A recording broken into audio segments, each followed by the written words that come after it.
dans LBM 54, j'avais déjà pu défendre l'idée que répondre à la position que l'homosexualité serait contre nature, en présentant que si, l'homosexualité est naturelle, eh bien ce n'est pas une bonne contre-argumentation. En effet, elle sous-entend l'acceptation que le caractère naturel ou non de quelque chose est une valeur avec laquelle il faut s'accorder pour établir des jugements moraux dans une société humaine. Or, ce n'est pas le cas, car sinon il faudrait arrêter de boire de la bière, car elle n'existe pas à l'état naturel, et ce serait la fin de la civilisation. Dans LBM 54, je rappelais aussi que plus globalement, avant de répondre à un argument, il faut bien se demander si on n'est pas en train d'accepter les prémices sous-entendues par cet argument. Pourtant, aujourd'hui, je vous propose un exercice de style pour répondre tout de même à cet argument en défendant l'idée que l'homosexualité présente un intérêt évolutif pour la survie de l'espèce. Ceci en gardant bien évidemment en mémoire que finalement, on s'en bat les couilles. Première information, nous ne sommes pas des rongeurs. La survie de l'espèce humaine ne repose pas sur sa capacité à produire des portées de 10 toutes les 3 semaines. Pour des souris, c'est très bien, étant donné l'espérance de vie d'une souris et sa vitesse de croissance. Mais pour des humains pouvant dépasser les 50 ans à l'état sauvage et dont les enfants mettent des années avant de servir à quoi que ce soit, c'est pas utile d'en faire par pack de 12. D'autant moins si on est nomade. Je peux vous dire que si tu dois déplacer ton camp tous les mois et marcher sur des dizaines de kilomètres, les femmes enceintes, elles font la gueule. C'est pour cela qu'il y a eu un pic démographique avec les débuts de l'agriculture et de la sédentarisation.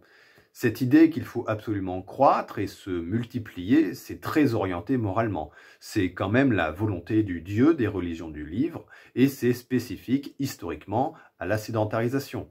Enfin, même si on admet le jugement de valeur que pour la survie de l'espèce, il faut se reproduire, et ça, c'est bien, ce qui est un jugement de valeur et pas un fait scientifique, cela ne signifie pas que chaque individu doit se reproduire. Si la reproduction est nécessaire à l'espèce, elle n'est pas nécessaire pour chaque individu de l'espèce. Notez bien ça, ça sera utile, car, deuxième information, les êtres humains sont des animaux sociaux. Un être humain tout seul, c'est de la merde, ça sert à rien. Notre cerveau est conçu de telle sorte à établir des relations empathiques avec quelques dizaines d'individus. Pendant des millénaires, les humains ont ainsi vécu en chasseurs-cueilleurs nomades, semi-nomades, en fonction des régions.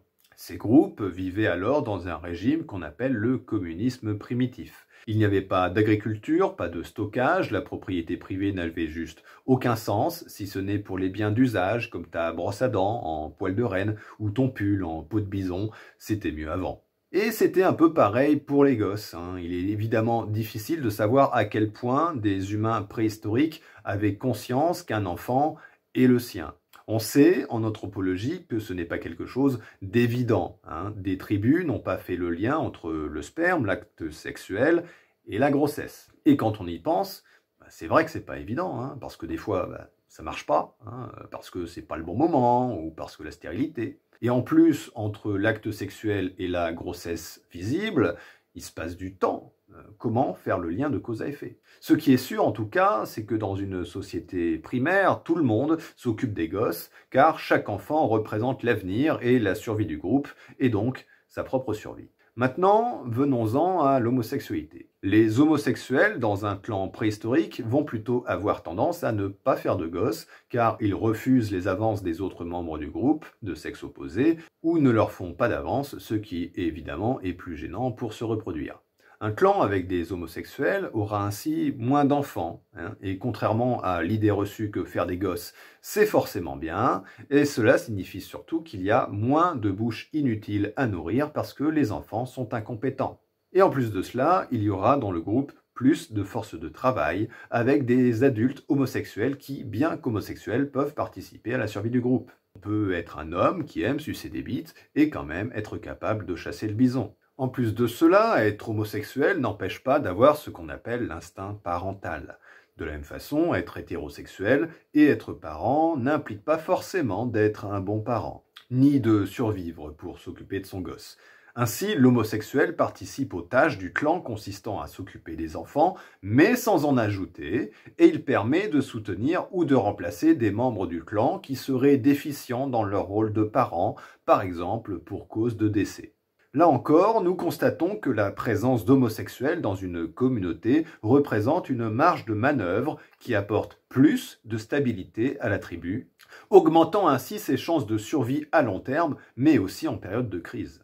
Ainsi, certes, la capacité de reproduction d'un clan avec des homosexuels est relativement moindre, mais en contrepartie, le clan est beaucoup plus stable en ce qui concerne la récolte de ressources par rapport aux besoins, tout en ayant plus de marge de manœuvre pour la gestion de la progéniture incompétente. En toute logique, un groupe comprenant un ou des membres homosexuels possède de meilleurs moyens de survie lors de périodes de crise.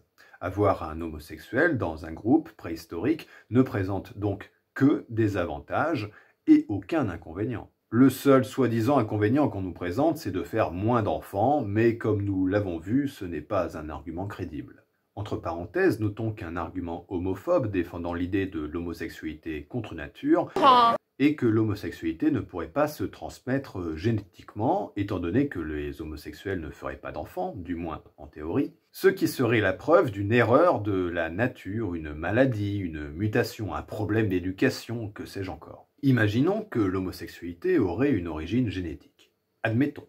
Le problème de cet argument homophobe, outre son homophobie et son caractère antiscientifique et d'inspiration religieuse, c'est qu'il a une approche individualiste. Pourtant, si on a une approche plus globale du génome d'une espèce, et si les gènes potentiels de l'homosexualité favorisent la survie d'un groupe, alors ces gènes peuvent être présents dans l'ensemble des membres du groupe. Et ainsi, chaque membre du groupe est porteur de ces gènes, les transmet, et par combinaison de différents facteurs, de temps en temps, paf, un homosexuel sauvage apparaît, et il favorisera par sa seule présence la survie de l'espèce. Merci, les PD. Bien entendu, l'intérêt évolutif ou non de quoi que ce soit ne devrait pas être un argument pour juger si quelque chose est mal ou non dans notre société. Il s'agit bien entendu d'un exercice de style un peu trollesque, car je n'accepte pas sérieusement les prémices du jugement de valeur naturaliste, mais je vous invite à tester cet argumentaire face à des homophobes et à me faire part des retours. Cela risque d'être amusant. Car ce que je viens de dire me semble valide, en tout cas c'est un raisonnement qui tient la route, sûrement plus que le raisonnement de l'homosexualité considérée comme une erreur de la nature, dont les fondements sont aussi faux qu'orientés. Pourtant, je n'ai absolument aucune preuve pour soutenir ce que j'avance, c'est ce qu'on appelle de la psychologie évolutionniste.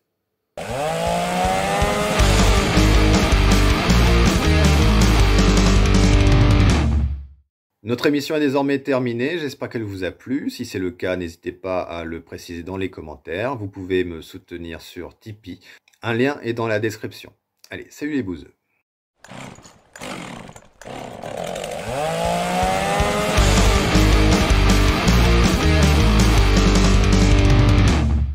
Car sinon, il faudrait arrêter de boire de la bière, car elle n'existe pas à l'état naturel, et ce serait la fin de la civilisation.